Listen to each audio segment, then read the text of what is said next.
Kemudian teman-teman, informasi kedua yang akan kami sampaikan pada siang hari ini adalah kawan-kawan sekarang berada di ruangan yang kami namakan Media Center.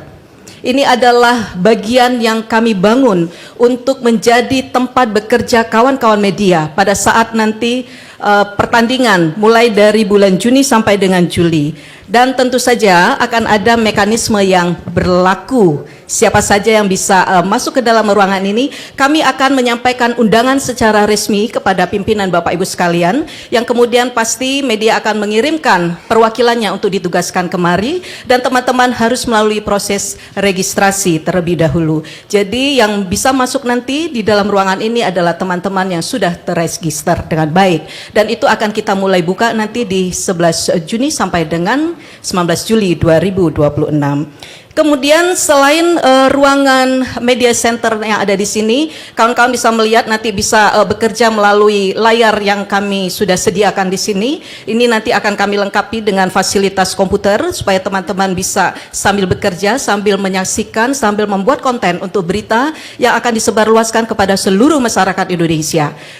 Lantai 2 ini dulu adalah ex-TVRI Stasiun DKI. Kepala stasiunnya ada di sini, yang kemudian demi untuk Piala Dunia bergeser ke sebelah masjid, Pak Ketua. Jadi ada gedung yang dulu menjadi pusat pemberitaan TVRI Nasional, kemudian pusat pemberitaan berpindah tempat, lalu DKI berpindah ke sana, dan lantai 2 ini didedikasikan untuk Piala Dunia sepanjang tahun 2026 ini.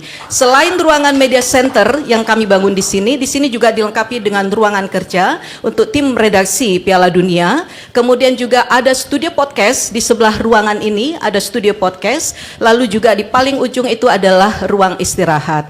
Kenapa? Karena siaran Piala Dunia nanti beda jamnya antara 12 sampai 15 jam. Tentu saja siarannya juga siaran orang lain pada tidur. Untuk orang umum ya, kalau untuk kita yang operasional itu jamnya kita bekerja. Jadi akan dimulai jam 11 malam sampai dengan jam 11 pagi waktu Indonesia Barat. Karena itu kami juga menyiapkan ruangan ini untuk barangkali nanti ada teman-teman yang perlu istirahat sesaat, bisa ada ruangan istirahat yang bisa digunakan. Kemudian kami juga sudah membangun sport center, itu berada di belakang gedung ini, jadi di gedung sebelah GPPS. Di sana juga kami dedikasikan untuk Piala Dunia pada tahun ini, dan setelah Piala Dunia ruangan ini dan ruangan sport center sudah pasti akan digunakan untuk kepentingan TVRI, dan juga akan digunakan juga untuk kerjasama dengan para mitra TVRI. Jadi siaran Piala Dunia nanti dapat disaksikan tidak hanya melalui media center ini, tapi juga dapat disaksikan melalui sport center.